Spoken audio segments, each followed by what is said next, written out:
Channel of Vadodara. Vadodara BPC road ખાતે આવેલ ગોવર્ધનનાથજીની હવેલીના મુખિયાજીનો 15 વર્ષનો પુત્ર છેલ્લા 7 દિવસથી ગુમ થયેલ છે।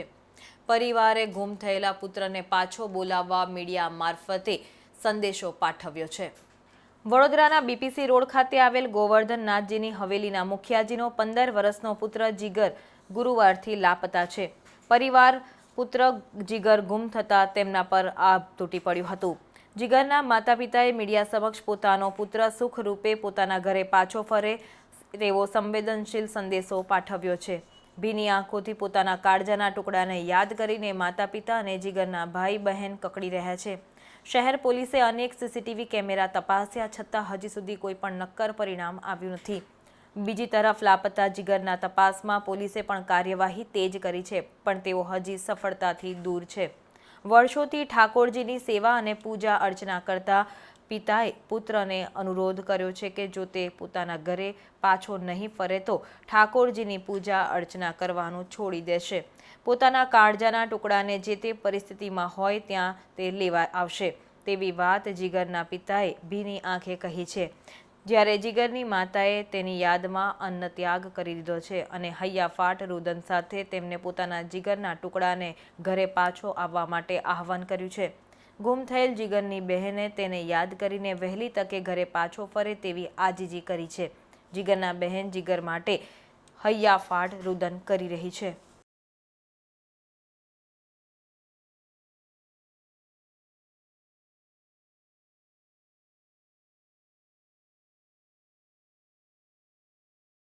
શ્રી કૃષ્ણ।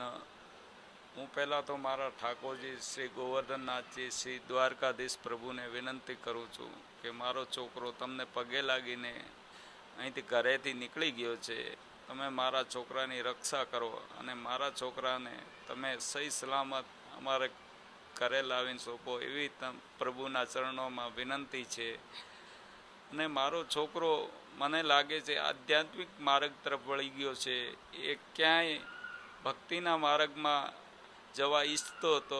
તે અમને લાગે છે એ કોઈ જગ્યાએ આશ્રમ ધાર્મિક સ્થળ કોઈ બી જગ્યાએ જઈને મને લાગે ત્યાં ભક્તિ કરતો હશે એવી મને આશંકા છે।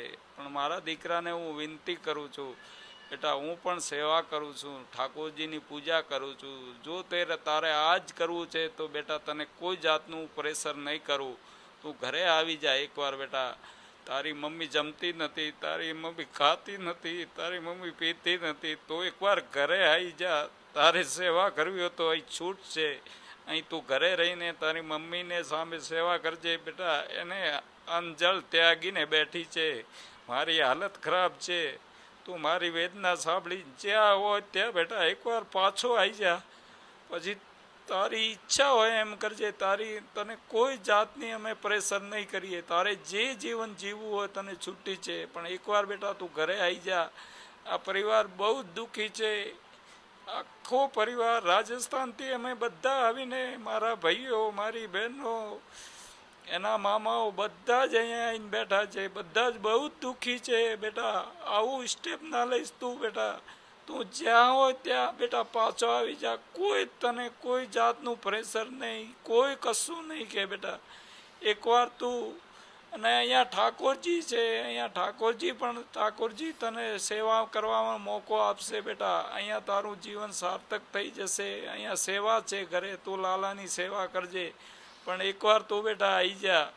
તારી મમ્મી તો એટલા સુધી છે, જ્યાં છે ત્યાં મને એકવાર લાઈન બતાવો, નહીં તો હું મરી જઈશ। હું અંજળ ત્યાગ, એ ખાતી નથી પીતી નથી, એને હોસ્પિટલમાં એડમિટ કરવી પડે છે, રોજ મારે ઘરે ડૉક્ટર બોલાવવા પડે છે, ડૉક્ટરથી એમની બીપી લો થઈ જાય છે, કોઈ વાર બીપી હાઈ થઈ જાય છે, એને મારે ટ્રીટમેન્ટ ચાલુ કરવી પડે છે, ત્યારે એની તબિયત સારી થાય છે। બાકી બહુ જ મારી હાલત કપોળી છે બેટા, તને હાથ જોડીને વિનંતી કરું છું એક બાપ તરીકે, તું મારું સાંભળ દીકરા।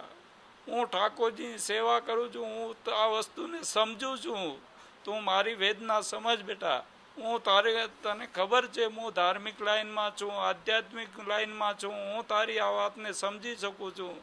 તું જ્યાં હોય ત્યાં બેટા, જ્યાં હોય ત્યાં આવીને ફોન કર, અમને જાણ કર, અમને તારાથી ન અવાય તો અમે તને લેવા આવી જઈશું બેટા. અને તને કોઈ કશું નહીં કે તું ગયો છે, તું એવું ન જાણતો કે હું શું મોઢું બતાવીશ.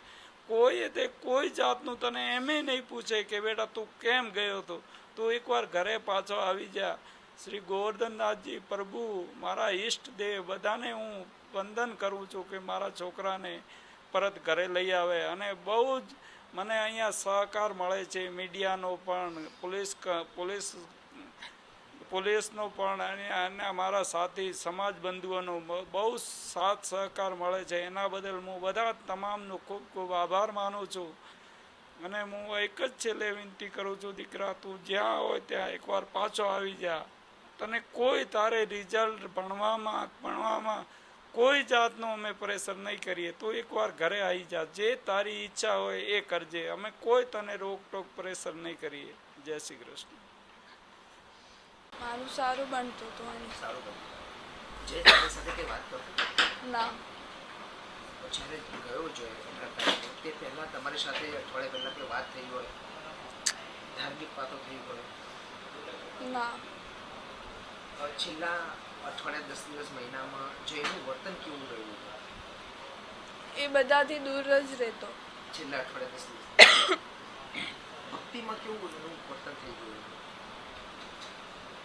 ભક્તિ તો એ બહુ કરતો તો આખો દિવસ બસ ભક્તિની વાતો, કોઈ બી ભગવાન. ભણવાને લઈને કે જે તમારી સાથે જે શેર કરતો એવું ભણવાની કશું બાબતોને, ના ના આધ્યાત્મિક વાતોને લઈને કંઈ તમારી સાથે શેર કરતો હોય? હા, એ ભગવાનની બધી વાતો કરતો, કોઈ બી કેવી વાતો ભગવાનની, કરતો? કે ભગવાનને પહેલાં આવવું હોય તો આવી ભક્તિ કરીએ, સાચું બોલવાનું, ખોટું કામ નહીં કરવાનું. એ બધું. સૌથી મહત્વની વાત કરીએ કે ભાઈ બહેનનો સંબંધ એક અતૂટ સંબંધ છે. તો એ સંબંધને લઈને જય તમારી સાથે એવી કોઈ વાતો શેર કરી છે કે હું ભગવાનને આ મંદિરમાં જઈને દર્શન કરવા માગું છું, કે